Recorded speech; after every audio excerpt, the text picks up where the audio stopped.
आज बात कर रहे एक ऐसी हस्ती के बारे में जिनके नाम में ही उनकी पहचान है। हम उनके बारे में क्या ही कहे, क्योंकि अगर हम इंडियन सिनेमा के बारे में कहते हैं तो वो उन चंद नामों में से है जिनका नाम एकदम शुरू में आता है। शुरू से शुरू करते हैं with his birth, with his childhood, और तब आपको पता चल ही जाएगा कि मैं आज कौन से हस्ती के बारे में बात करने जा रही हूँ। इनका जन्म हुआ था 2 नवंबर 1965 में in Delhi to a Muslim family. वो पले बड़े in the Rajendra Nagar area of Delhi, लेकिन लाइफ के जो शुरुआती 5 साल थे उन्होंने मैंगलोर में काटा था, और वो इसलिए क्योंकि उनके मैटरनल ग्रैंडफादर इफ्तिकार अहमद, जो कि गवर्नमेंट के एक बहुत बड़े इंजीनियर थे, वो उधर मैंगलोर के पोर्ट में पोस्टेड थे एज द चीफ इंजीनियर। उनके पापा का नाम है मीर ताज मोहम्मद खान एंड उनकी मम्मी का नाम है लतीफ़ फ़ातिमा। इनकी एक बड़ी बहन भी है जो उनसे 5 साल बड़ी है, उनका नाम है शहनाज लाला रुख। और मैं बात कर रही हूँ शाहरुख खान के बारे में। उनके पिता Mir Taj Mohammad Khan Indian independence movement के बड़े से एक्टिविस्ट थे, और वो फॉलो करते थे अब्दुल गफर खान की नॉन वायलेंस मूवमेंट को। और उनकी मम्मी लतीफ़ फ़ातिमा थी एक मैजिस्ट्रेट जो कि इफ्तिकार अहमद की बेटी थी, जिसके वजह से वो मैंगलोर में 5 साल रहे थे, जैसा कि मैंने ऑलरेडी बताया। उन दोनों की शादी हुई थी in the year 1959 and then 1960 में उनकी बड़ी बहन पैदा हुई एंड 1965 में we got our jewel Shahrukh Khan. उनके जो मैटरनल ग्रैंडफादर थे, ऐसा कहा जाता है कि वो पठान से थे, पठानी थे, अफगानिस्तान से थे, लेकिन उनकी पैटर्नल फैमिली अभी रहती है पेशावर में, और वो लोग कहते हैं कि वो अफगानिस्तान से नहीं थे। ये एक एक्चुअली मिथ है and they were actually from Kashmir, जो कि हिंद को भाषा बोलते थे, और आज भी उनकी पूरी की पूरी पैटर्नल साइड पाकिस्तान में ही है। और उनकी मम्मी थी फ्रॉम हैदराबाद, इसी वजह से वो बोलते हैं कि वो हाफ हैदराबादी, हाफ पठानी और थोड़े थोड़े कश्मीरी भी हैं। उनके पापा पेशावर से आए थे दिल्ली यूनिवर्सिटी में पढ़ने in the year 1946। He came to study law, लेकिन 1947 में पार्टीशन हो गया और उसके बाद वो पेशावर कभी गए ही नहीं। He got married and he established himself in Delhi. उनके बहुत सारे बिजनेसेस थे, जिनमें से एक रेस्टोरेंट का भी बिजनेस था। अपर मिडिल क्लास फैमिली थी, रेंटल में रहती थी, और जैसा कि मैंने कहा कि राजेंद्र नगर के एरिया में वो पले बड़े।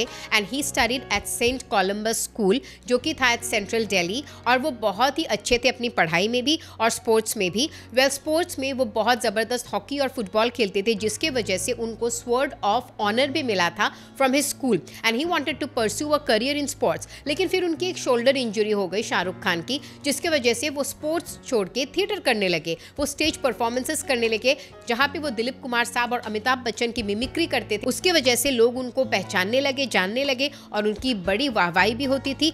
उनकी एक ओल्ड क्लासमेट और उनकी एक्टिंग पार्टनर उस टाइम में हुआ करती थी अमृता सिंह, जो कि एक बहुत ही इंटरेस्टिंग फैक्ट है। After 10+2 he got enrolled in Hansraj college to pursue a degree in economics, और वो उन्होंने खत्म कर लिया। उसके बाद he got enrolled in Hansraj college for a degree in economics. लेकिन कॉलेज से ज्यादा वो थिएटर करते हुए नजर आते थे। एक थिएटर ग्रुप होता था उस टाइम का called the theatre action group, जिसके मेंटोर थे बैरी जॉन, और वो उधर एक्टिंग सीखते थे। और उसी टाइम पे मनोज बाजपेयी भी उधर थे, और शाहरुख खान के पास एक ओमनी गाड़ी हुआ करती थी, और वो लोग एक साथ परफॉर्म कभी नहीं किए, लेकिन काफी एक साथ घूमते थे उस टाइम पे। And none of them were big stars they are today.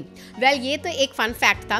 उसके बाद उन्होंने अपने आप को मास्टर्स डिग्री के लिए भी एनरोल कर लिया था इन Jamia Millia Islamia for a mass communication degree, लेकिन उनके एक्टिंग के ऑफर्स आने लगे, और इसी वजह से उन्होंने वो कोर्स छोड़ दिया। तो चलिए अब शुरू करते हैं उनके सीरियल की जर्नी से, जो कि उन्होंने शुरू किया था इन द ईयर 1988, और उसके बाद 1991 से वो फिल्में करने लगे। सो फटाफट बात कर लेते हैं उनकी सीरियल के जर्नी के बारे में। 1998 से 1991 तक उन्होंने कुल मिला के 6 सीरियल्स किए, जहां कहीं पे उनके मेजर रोल्स होते थे तो कहीं पे माइनर रोल्स होते थे। उन्होंने शुरू किया with Dil Dariya, then he went on to do Fauji, circus, idiot, Ummeed, और कुछ एपिसोड्स उन्होंने वागले की दुनिया की भी की। 1991 में एक ऐसा टाइम आया जब उनको लगा कि अभी सीरियल से शिफ्ट होके उनको फिल्मों में फोकस करना चाहिए, लेकिन उसके आड़ में भी एक कहानी है। 1981 में उनके पिता गुजर चुके थे फाइटिंग कैंसर, एंड 1991 में उनकी माँ भी गुजर गई फाइटिंग सम कॉम्प्लिकेशंस रिलेटेड टू डायबिटीज। और उनकी जो सिस्टर है शहनाज लाला रुख, वो बहुत ही डिप्रेसिव स्टेट में चली गई after the demise of both her parents, और आज तक वो शाहरुख के साथ ही मन्नत में रहती है and she never got married. Well 1991 में क्योंकि उनकी माँ भी चल बसी थी तो उनको लगा कि उनको दिल्ली से मुंबई शिफ्ट होना चाहिए just to shift his attention. और उसी साल 1991 के अक्टूबर में उनकी शादी हो गई विद गौरी चिब्बर, जो आज गौरी खान के नाम से मशहूर है, दी गौरी खान एक्चुअली। वेल वो एक पंजाबी हिंदू लड़की थी और उनकी फैमिली इस रिश्ते से बिल्कुल नाखुश थी and they never wanted her to get married to Shahrukh Khan. और उस टाइम पे वो कोई बहुत बड़े स्टार भी नहीं थे, ऊपर से रिलीजियस डिफरेंसेस थे, अलग अलग रिलीजन से बिलोंग करते थे, लेकिन somehow they fought it off and they finally got married in a Hindu ceremony। लेकिन उनका अफेयर ऑलमोस्ट 6 सालों का था। Well, after that, Shahrukh Khan along with his wife Gauri and sister Shehnaaz shifted to Bombay और उन्होंने 4 फिल्म साइन किए। लेकिन पर्सनल फ्रंट में वो लोग माता पिता बने ओनली इन द ईयर 1997 जब गौरी ने आर्यन खान को जन्म दिया। एंड देन 2000 में सुहाना खान का जन्म हुआ और 2013 में वो वापस माता पिता बने through surrogacy and they gave birth to AbRam Khan. Well अब बात करते हैं उनके फिल्मों के जर्नी के बारे में, तो चलिए शुरू करते हैं। वेल 1991 में उन्होंने पहली जो फिल्म साइन की थी वो थी दिल आशना है, लेकिन पहली मूवी रिलीज ये नहीं हुई। पहली मूवी रिलीज हुई दीवाना, और दीवाना मूवी के लिए उनको बेस्ट मेल डेब्यू मिला from film fair for the first time ever. और फिर उसके बाद वो दिखे इन द मूवीज चमत्कार एंड राजू बन गया जेंटलमैन, और ये उनकी पहली मूवी थी विद जूही चावला, जिसके बाद उन्होंने कई सारे मूवीज एक साथ किए, बहुत सारे मूवीज सुपरहिट भी दिए हमें। फिर 1993 में एक ऐसा दौर आया जब उन्होंने हमको एक एंटी हीरो का हीरो वाला इमेज दे दिया with films like Baazigar and डर। वेल बाजीगर उनकी पहली मूवी थी विद काजोल, और इसके बाद तो इस पेयर ने हमको कई सारे रिमार्केबल मूवीज दिए हैं, ये तो हम सबको पता ही है।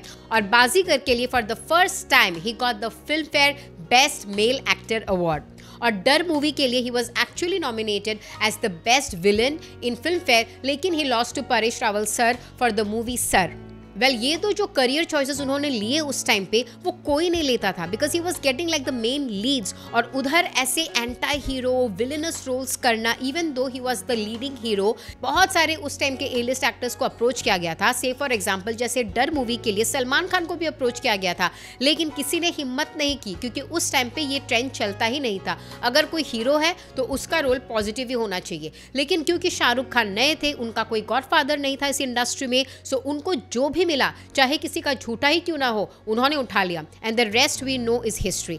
वेल जिन्होंने अपने करियर के शुरुआती तौर में ही इतने बड़े रिस्क लिए, जो कि उस टाइम पे कोई भी फंडा नहीं था, ये कोई ट्रिक नहीं था, कोई भी ट्रेंड नहीं था, तो उनके लिए खुदा तो छप्पड़ फाड़ के ही देंगे, और जो उनके साथ होता हुआ आज हम देख ही रहे हैं। वेल आफ्टर बाजीगर डर वो एक बहुत और भयानक मूवी में नजर आए इन द मूवी अंजाम, और इन सब मूवीज में he was playing this psycho maniac roles, जो कि फिजिकल रोल से ज़्यादा बहुत ही ज़्यादा विसरल, बहुत ही इमोशनल टर्बुलेंस या ह्यूमन इमोशंस पे बेस्ड थे, और इसी वजह से लोग उनको पसंद करने लगे, because he was defining the role and the image of hero in the Hindi film industry. वो एक रेवोल्यूशन ला रहे थे। और फिर एक मूवी थी by the name of Maya Memsaab, where he did a nude scene, लेकिन ऑब्वियसली वो सीन सेंसर हो गया, लेकिन उसके बाद उनको इतने बैकलैश मिले, because he was like playing the leading hero almost, and he was like this conventional and traditional hero, वो कोई आर्ट फिल्म के हीरो तो थे नहीं, तो उन्होंने कान पकड़ लिया था कि अभी से ऐसे न्यूड सीन्स मैं नहीं करूंगा, और आज तक वो उस बात पे बरकरार है। एनीवे वेल उनको एक इंटरव्यू में पूछा गया था कि आपका कौन सा रोल सबसे ज्यादा फेवरेट है, जिसको करके आपने बहुत एंजॉय किया, and maybe the character who is closer to Shahrukh Khan, तो उन्होंने नाम लिया था कभी हाँ कभी ना का। वेल ये बहुत ही स्वीट सी मूवी है, और ये सब मूवीज उन्होंने 92 से 94 के दौरान किया, लेकिन 95 से उनका जो एक रोमांटिक हीरो वाला इमेज हमको देखने को मिला, उसने सबको चौंका के रख दिया, बिकॉज वो विलेनस और वो मतलब चर्पी यंग लैड वाले जो रोल्स वो कर रहे थे तब तक, उस इमेज को ब्रेक करके एकदम से नया कुछ लाना सबके लिए बहुत ही ज़्यादा धमाकेदार था, especially with his film called Dilwale Dulhania Le Jayenge. Oh my god what a film. और ये फिल्म उनकी फर्स्ट मूवी थी with Yash Raj banner, especially with Yash Chopra, और उसके बाद तो वो जैसे उनके एकदम फेवरेट ही बन गए। Yash Chopra in fact treated him like a son. Dilwale Dulhania ने 1995 में बॉक्स ऑफिस रिकॉर्ड तो कई सारे तोड़े, बहुत सारे फिल्म फेयर अवार्ड्स और नॉमिनेशंस भी जीते इस मूवी ने, लेकिन सबसे ज्यादा हिस्टोरिक बात यह है इस मूवी की कि it is the longest running film in the history of Indian cinema. ये फिल्म आज भी शोकेस होती है एट मराठा मंदिर इन मुंबई। उसके बाद 1999 तक उन्होंने हमें कई सारे रिमार्केबल रोमांटिक हीरो वाले फिल्म्स दिए, जैसे कि फॉर एग्जांपल दिल तो पागल है, उसके लिए उनको अपना 3rd Filmfare best actor actor award मिला। And then he also gave us some amazing movies like Karan Arjun, yes boss, Kuch Kuch Hota है इन द ईयर 1998। और ये मूवी भी उनके लाइफ की एक ब्रेक थ्रू मूवी है जिसने बहुत सारे रिकॉर्ड तोड़े। और मज़ेदार बात ये है कि करण जौहर के साथ ये उनकी पहली फिल्म थी और ये ज़बरदस्त मूवी रही। वेल इसके बाद वो ऑल्सो दिखे इन द मूवी परदेस, जो कि यूएस में बहुत बड़ी हिट रही। People love this movie in the US. और आई थिंक परदेस के जो गाने हैं वो आज भी इतने रेलिवेंट लगते हैं और इतने कंटेम्प्रेरी लगते हैं आज भी। And then he was also seen in the movie Dil Se. अब दिल से मूवी मणिरत्नम की थी। वेल बॉक्स ऑफिस कलेक्शन उतना जबरदस्त नहीं था दिल से का, लेकिन उनको उनके रोल के लिए बहुत ज्यादा पसंद किया गया because it was a very different role from all the romantic hero movies that he was doing during that time. Well 1999 में उन्होंने और 2 मूवीज किए, फिर भी दिल है हिंदुस्तानी एंड बादशाह, जो कि उतनी हिट नहीं रही। वेल इन दोनों फ्लॉप मूवीज के बाद वो दिखे इन the movie Mohabbatein in the year 2000 and it was a remarkable movie with Amitabh Bachchan. और उसी साल उनकी और एक मूवी रिलीज हुई, कभी खुशी कभी गम, जो अगेन अमिताभ बच्चन जी के साथ था। और दोनों मूवीज ने जबरदस्त बॉक्स ऑफिस कलेक्शन किया। These two were also some of his breakthrough movies of his career. फिर बनी 2001 में Asoka and I personally love that movie because of the direction, acting, screenplay, especially costume and curry। फिर 2002 से 2013-14 तक almost उन्होंने हमको कई सारे जबरदस्त मूवीज दिए, जहाँ पे वो सिर्फ रोमांटिक हीरो के तौर पे नजर नहीं आए बट अलग अलग कैरेक्टर्स में नजर आए। से फॉर एग्जाम्पल 2002 में वो दिखे in the very legendary amazing movie Devdas, जिसको डायरेक्ट किया था संजय लीला भंसाली ने। वेल ये मूवी उस टाइम की हाईएस्ट बजटेड मूवी थी and Devdas was a massive success. सबको बहुत पसंद आई थी Devdas. Again it was a costume drama film, period drama film. उसके बाद 2003 में उनकी फिल्म कल हो ना हो ने भी बहुत सारे रिकॉर्ड तोड़ दिए and personally it's one of my favourite movies. और ओवरसीज इस मूवी ने बहुत अच्छा बिजनेस किया था। And then he was seen in some other remarkable movies like say Paheli. Paheli was India's official entry to the Oscars at the 79th Oscars. और ये movie commercially उतनी हिट नहीं थी but it had a very interesting different story line Rani Mukherjee के साथ। And then उन्होंने रानी मुखर्जी के साथ चलते चलते भी किया। एंड उसके बाद वो दिखे in 2005 hit movie Veer Zaara. ये movie I think is one of my most favourite movies up till now. I mean what a lovely beautiful love story. I think इतनी ट्रैजिक लव स्टोरी उन्होंने पहले कभी नहीं की। Of course there was Devdas but it was a period drama. ये भी एक old times पे बेस्ड थी लेकिन ज़बरदस्त मूवी थी। आई मीन उसके गाने सुन लो लता मंगेशकर के आवाज़ में, इतने सोलफुल, मतलब there are no words to describe। and I think Manoj Bajpayee के साथ की ही एक मूवी है जहां ये दोनों इतने सालों बाद एक साथ नजर आए थे। दो Manoj Bajpayee had only like a cameo appearance। और वीर ज़ारा ने भी अच्छा खासा बॉक्स ऑफिस कलेक्शन कर लिया था। इसके बाद वो दीपिका के डेब्यू मूवी में दिखे opposite Deepika in the movie Om Shanti Om. और ये उनकी पहली मूवी थी विद फराह खान ऑल्सो। और इस मूवी ने भी बहुत सारे रिकॉर्ड तोड़ दिए थे।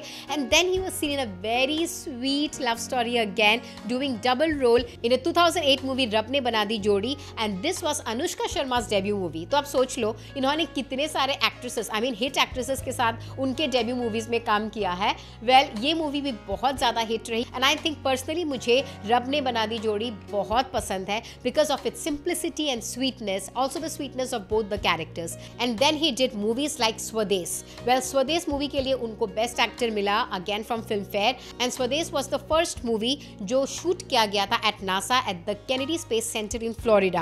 And I think personally Swades में मुझे बहुत पसंद है। I mean that was not like a romantic story at all. जो स्टोरी लाइन थी and the direction by Ashutosh Gowariker, remarkable, mind blowing, one of the most iconic films in the history of Indian cinema. और उन्होंने जो अपने quirks है शाहरुख खान के या जो उनका एक एक्टिंग स्टाइल है वो कुछ भी नहीं दिखा था in his portrayal of his character in the movie स्वदेश। और उसके बाद उन्होंने चक दे इंडिया में जो रोल किया था ना हॉकी कोच का as Kabir Khan, I think उस रोल ने तो बस दिल जीत लिया था। और वो एक्चुअली बचपन से हॉकी में इंटरेस्टेड भी थे, वो खुद हॉकी प्लेयर रहे भी है। इसी वजह से उनका ही कहना है जब वो चकदे का रोल प्ले कर रहे थे ना, a part of him was actually Shahrukh Khan playing the role. सो वो एक्ट नहीं कर रहे थे, he was actually living one of his dreams. And I think चकदे is also such a beautiful story. और ये दोनों स्टोरी बिल्कुल ही उनके रोमांटिक इमेज के साथ नहीं जाती है या स्टोरी लाइन में कुछ भी ऐसा रोमांस नहीं है, हल्का फुल्का था जो कि बहुत ही स्वीट सा था। लेकिन आप सोचो बहुत रिमार्केबल आइकॉनिक मूवीज है ये सब। And then by the end of 2010 he did My name is Khan And I'm not a terrorist. Again very different from what he has always been doing. इसमें उन्होंने एस्पर्जन सिंड्रोम का एक patient का role किया जो कि अमेरिका जाता है टू मीट इट्स प्रेसिडेंट, और फिर 9/11 के अटैक्स पे भी बेस्ड है। काजोल के साथ ये मूवी थी और उनके रोल को बहुत पसंद किया था। एंड उन्होंने खुद कहा था कि उन्होंने बहुत सारे मूवीज, डॉक्यूमेंट्रीज, पेशेंट्स के साथ टाइम बिताए to work on this role, क्योंकि बहुत ही चैलेंजिंग रोल था उनके लिए एंड ही डिडंट वांट कि ये स्टीरियोटिपिकल लगे, सो उन्होंने बहुत मेहनत की थी इस रोल के लिए। Well, my name is Khan भी बहुत हिट मूवी रही and then he was seen in उस टाइम के one of the highest budgeted movie में जिसका नाम था राव 1। अब ये मूवी इतनी फ्यूचरिस्टिक थी, गाने, करीना के costume, O my God, love it. I mean like ये गाना, ये फिल्म इतनी ज़्यादा मतलब अहेड ऑफ इट्स टाइम थी कि शायद लोगों को उस टाइम पे उतना समझ में नहीं आया, but again it was Shahrukh Khan, so he had to take the risk and I think it was a wonderful movie. और डायरेक्ट किया था अनुभव सिन्हा ने। आप सोच लो, मतलब जो इंसान आर्टिकल 15 जैसी मूवी या मुल्क जैसी मूवी डायरेक्ट करता है, उन्होंने राव 1 डायरेक्ट की थी and it was like an amazing movie. Story line भी बहुत इंटरेस्टिंग सा था and then he was also seen in other hit movies like say for example Chennai express with Deepika Padukone, with Rohit Shetty and then again happy new year with Farah Khan again. और ये सारे movies ही जबरदस्त blockbuster hit movies रही, कमर्शियल सक्सेस रही। और उसी बीच में उन्होंने हमको एक नेक्स्ट बहुत सुपर रोमांटिक, जो 2000 फील वाला रोमांस था उनका, वो रोमांटिक हीरो वाला इमेज था, वैसी टाइप की एक movie they the in the year 2012, जो कि यश चोपड़ा की लास्ट डायरेक्टेड मूवी थी एंड इट्स नेम वाज जब तक है जान। और उसमें ही was scene opposite Katrina Kaif and Anushka Sharma. Well, without any on screen kisses वो एक रोमांटिक, सुपर रोमांटिक हीरो बन गए थे in the Indian film industry. उनसे बड़ा रोमांटिक हीरो कोई है ही नहीं। लेकिन 2012 में उनका वो ऑन स्क्रीन किस ना करना वाला फंडा टूट गया, क्योंकि यश चोपड़ा जो उनके फादर फिगर जैसे थे, उन्होंने उनको रिक्वेस्ट किया कि इस मूवी में they have to have an on screen kiss with his leading lady Katrina Kaif. So his first on screen kiss was actually in Jab Tak है जान, और ये यश चोपड़ा की भी लास्ट मूवी थी एज आई सेड। फिर एक ऐसा दौर आया when he started taking more risks और ज़्यादा एक्सपेरिमेंट करने लगे, लेकिन मूवीज उतनी नहीं चली, but that's okay. At least he tried and experimented being that a star that he is. उनको ज़रूरत नहीं थी, फिर भी he did that, which I applaud him for movies like Fan, Zero, Harry met Sejal, then Raees. लेकिन ये सारे मूवीज बॉक्स ऑफिस कलेक्शन नहीं गार्नर कर पाई और कमर्शियली अनसक्सेसफुल रही, फ्लॉप हो गई। एंड देन उन्होंने भी एक पॉज ले लिया और कुछ ऐसे लाइफ में भी उनके उथल पुथल आए। When his son Aryan also had like 2 major controversies. एक तो उनका कुछ MMS लीक हो गया था, जो कि सही है या गलत है पता नहीं, and then he was also caught in some drug racket, और इन्हीं सब में वो बहुत ज़्यादा उलझ गए थे and his health was also deteriorating a bit, तो उन्होंने थोड़ा सा ब्रेक ले लिया। लेकिन after Covid he was back with a bang and he gave like the second and highest grosser Indian films ever made, and that was जवान and Pathan. जवान थी एटली की एंड पठान है YRF स्पाई यूनिवर्स की one of the movies, and अभी वो पठान 2 के लिए भी शूट कर रहे हैं। वेल, दोनों मूवीज ने बॉक्स ऑफिस में $10 बिलियन का बिजनेस किया। And then he also did the movie Dunki, जो कि हिट मूवी रही, इतनी हिट नहीं जितनी की जवान या पठान थी, लेकिन फिर भी Dunki also made a box office collection of around $4 billion. And now he is also shooting another movie called King, जो कि सुहाना खान के साथ वो कर रहे हैं। वेल, सुहाना खान ने अपनी एक्टिंग डेब्यू कर ली है विद द मूवी आर्चीज, और आर्यन भी अपना डायरेक्टोरियल डेब्यू कर रहे हैं विद अ सीरीज, जहां पे दिखेंगे हमको बॉबी देओल भी। वेल, ये थे उनके फिल्मों की जर्नी के बारे में। अब बात करते हैं उनके कुछ अवार्ड्स और रिकॉग्निशंस के बारे में। उनको 14 फिल्म फेयर अवार्ड्स मिले हैं और 30 में वो नॉमिनेटेड हुए थे, जिनमें से उनको film fair best male actor का अवार्ड मिला है 8 मूवीज के लिए। उनके नाम है बाजीगर, दिल तो पागल है, दिलवाले दुल्हनिया ले जाएंगे, कुछ Kuch Hota Hai, Swades, Chak De India, my name is Khan and Devdas. And फिर उनको कई सारे ऑनररी अवार्ड्स भी मिले हैं। उनको आज तक वैसे नेशनल अवार्ड नहीं मिला है फॉर एक्टिंग, लेकिन उनको पद्मश्री मिला है इन द ईयर 2005। फिर 2007 में गवर्नमेंट ऑफ फ्रांस की तरफ से उनको order of arts and letters मिला, और फिर 2012 में उन्हीं की तरफ से लीजन ऑफ ऑनर भी मिला, और उनको 5 ऑनररी डॉक्टरेट डिग्रीज मिले हैं from university of Bedfordshire, university of Edinburgh, Maulana Azad national Urdu university, university of law and La Trobe university. And then now let us talk about some of his appearances in TV after doing films. Well, वो बहुत सारे shows में as a host नजर आए, जैसे कि उन्होंने KBC का एक सीजन होस्ट किया था, फिर एक और शो आता था, एक रियलिटी शो जिसका नाम था क्या आप 5वीं पास से तेज हो, उसमें भी वो बतौर होस्ट नजर आते थे। And then he was also seen as a जज in lot of other reality shows and beauty pageants. Well he has work for brands like Myntra, Muthoot, Pepsi, ICICI, Nokia, Byju's, etc. and many more. Well, उनके खुद के businesses भी है। Say for example, उन्होंने एक business तो बंद कर दिया था after he produced Ahsoka, जैसे मैंने पहले ही कहा, but Dreams Unlimited बाद में हो गई थी Red Chillies Entertainment, और वो आज भी उसके co-owner है along with Juhi Chawla and her husband Jay Mehta and his wife Gauri Khan। और Red Chillies Entertainment बहुत सारे movies produce करती है, so it's a production company, and along with Red Chillies Entertainment, he also owns an IPL brand जिसका नाम है Kolkata night Riders. और Kolkata night Riders ने 2024 में भी जीत लिया और उन्होंने IPL में कई बार परफॉर्म भी किया है, और 2012 और 14 में कोलकाता नाइट राइडर्स ने जीता भी था cup along with his friends again Juhi Chawla and her husband Jay Mehta। Well, इसके अलावा उनके बहुत सारे प्रॉपर्टीज है। Say for example, मन्नत के बारे में तो पता ही है, which is almost like a 400 crore property। He has a lavish house at Palm Jumeirah, Dubai, and he also has a very big mansion in London। And then he's also known for many philanthropic works, जैसे कि वो बहुत सारे जगहों पे disaster reliefs देते हैं whenever there is one। He also gives health aids to people, and UNESCO की तरफ से उनको award भी मिला है for supporting children's education। World Economic Forum की तरफ से उनको Crystal Award मिला है for supporting and advocating children's and women's rights in India।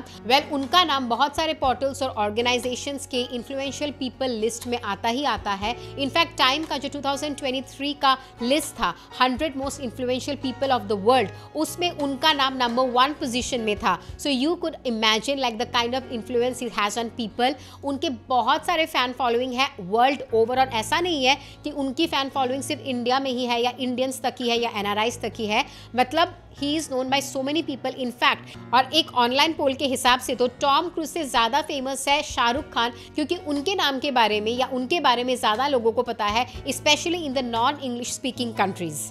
In fact Indonesia में तो जैसे ही आप बोलोगे कि आप इंडिया से हो, वो लोग बोलते हैं ओह शाहरुख खान, दिल तो पागल है, कुछ होता है। So you can imagine the kind of fan following he has even with non Indians. अगर उनके मोस्ट रिसेंट अपीयरेंस के बारे में बात करें, he was last scene in the public I in the pre birthday bash, जो कि उनके सन आर्यन खान ने उनके लिए दिया था इन अ दुबई पब, और वो काफ़ी शीक लुक में नजर आ रहे थे with jacket and a cap and all. I mean जो उनका ट्रेडमार्क स्टाइल भी है, he looks quite spotty otherwise. I mean उनका एयरपोर्ट लुक्स मुझे काफ़ी पसंद आते हैं, very comfy, relax, chic and trendy. मतलब वो लगते ही नहीं है कि वो इस एज के हैं। And he will be celebrating like his 59th birthday this year on 2nd of November। और हमारी पूरी टीम की तरफ से हम उनको ऑलरेडी बर्थडे विशेस दे रहे हैं from the whole of Bazooka team. Well, वैसे तो शाहरुख खान का नाम कभी भी किसी अफेयर में नहीं आया, but still he was connected with 2 leading ladies of his. एक है प्रियंका चोपड़ा, क्योंकि एक इंटरव्यू में उन्होंने कहा था कि वो जो जैकेट पहन रही थी उस दिन वो उनके एक्स बॉयफ्रेंड का है,